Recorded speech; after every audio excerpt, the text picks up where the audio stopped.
रक्षा मंत्री राजनाथ सिंह हमारे साथ हैं। राजनाथ जी, कल बड़ा भव्य जो है आपका जुलूस था और मैंने देखा कि क्या उत्साह था लोगों में। जैसे लग रहा था कि नहीं, राजनाथ जी को जिताने के लिए पूरी जनता सड़कों पे थी।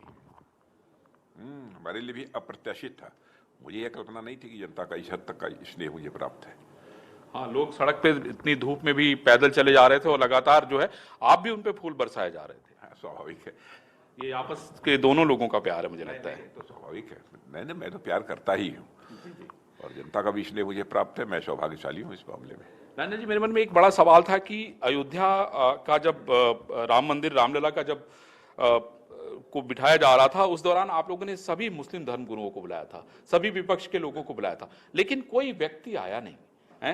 ये मतलब अगर हम इसको समग्र रूप से देखें, एक बड़े स्तर पे देखें, तो इसको लेके आप क्या कहेंगे? किस तरह का एक व्यवहार चल रहा है? भारतीय जनता पार्टी ने कभी भी जाति, पंथ और मजहब के आधार पर राजनीति नहीं की है। हम लोगों ने राजनीति की है तो इंसाफ और इंसानियत की राजनीति की है। जस्टिस एंड ह्यूमैनिटी हमारी राजनीति का आधार रहा है।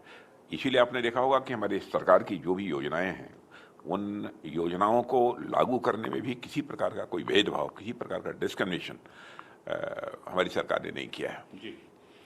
और समाज के सभी वर्गों को हमारी योजनाओं का पूरा लाभ मिला है। राजनाथ जी, एक तरफ हम ये भी देखते हैं कि आपने 3 तलाक को खत्म किया, लेकिन आपने हलाला खत्म कर दिया, आपने जो शोषण था महिलाओं का उसको पूरी तरीके से खत्म कर दिया, लेकिन उसके बाद भी जो कट्टर मौलाना है, कट्टरपंथी हैं, उनको ये भा नहीं रहा है।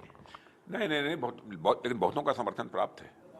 मैं कहा मुस्लिम समाज के लोगों ने कहा कि नहीं साहब, ये गलत प्रथा थी, ये समाप्त किया आप लोगों ने, बहुत ही अच्छा किया, स्वागत भी किया है। लेकिन मैं समझता हूँ कि यदि किसी को थोड़ा बहुत कुछ भ्रम होगा तो समय के साथ वो सारे भ्रम दूर होंगे। कुछ लोगों का मैं देख रहा था माननीय राजनाथ की, ये संभल में एक सभा में जिसमें अखिलेश यादव थे, अतीक अहमद, मुख्तार अंसारी हैं, ये कौन लोग हैं? ये वो लोग हैं जिन्होंने समाज में ऐसा काम किया जिसमें कहने की जरूरत नहीं है, लेकिन उसके नाम पे वोट मांगा जा रहा है। नहीं, ये तो विडंबना है और मैंने उस भारत की राजनीति की विडंबना है। लेकिन एक भारत में हेल्दी डेमोक्रेसी है, स्वस्थ लोकतांत्रिक व्यवस्था है।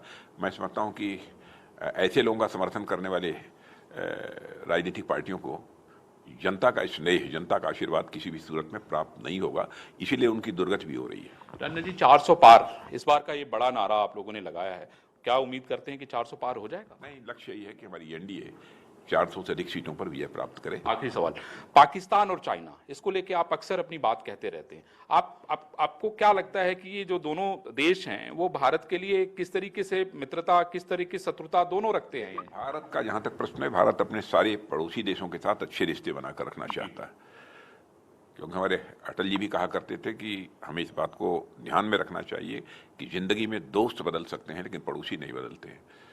इसलिए अपने सारे पड़ोसी देशों के साथ हम अच्छे रिश्ते बनाकर रखना चाहते हैं। लेकिन यदि किसी ने कुछ नापाक हरकत करने की यदि कोशिश की तो भारत के अंदर वह ताकत है कि भारत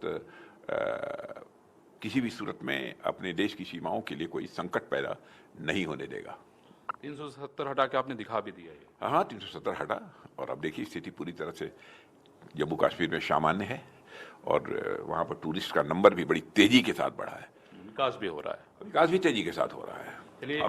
पीओके के लोग भी ये मांग करेंगे कुछ समय के बाद कि हमको सीधे इसमें शामिल कर लिया। हाँ, मर्ज कर दिया जाए उसमें। मुझे लगता है आप भी उसी का इंतजार कर रहे हैं इस इलेक्शन के बाद। नहीं, मैं तो बहुत पहले 2, 2.5, 3 साल पहले ही इसकी मैं भविष्यवाणी कर चुका हूँ। मुझे लगता है कि मेरी भविष्यवाणी पूरी होगी। 400 पार जीतने के बाद ये हो जाएगा, तय हो जाएगा कि बस कुछ करने की जरूरत नहीं पड़ेगी। पीओके के लोग ही मांग करेंगे, खुद ही कर रहे हैं।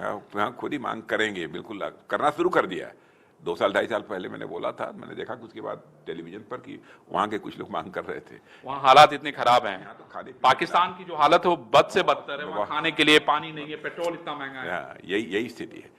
कहीं पाकिस्तान वाले ही ना कहते कि आप मुझे शामिल कर लीजिए भारत में। मैं कर देंगे तो वो खुशी की बात है सर, उनका स्वागत। देखिए राजनीति कितनी कठिन है कि दूसरी तरफ से इशारा हो रहा है कि नहीं अब आपका हो गया, अब आप समेटिए। राजनीति में देखिए संयम बहुत जरूरी है और मैं समझता हूं कि राजनाथ जी का इस मामले में जवाब नहीं है। हम लोग एक बार फिर से मिलेंगे, बात करेंगे। इंडिया न्यूज से मैं अरविंद चतुर्वेदी, लखनऊ से।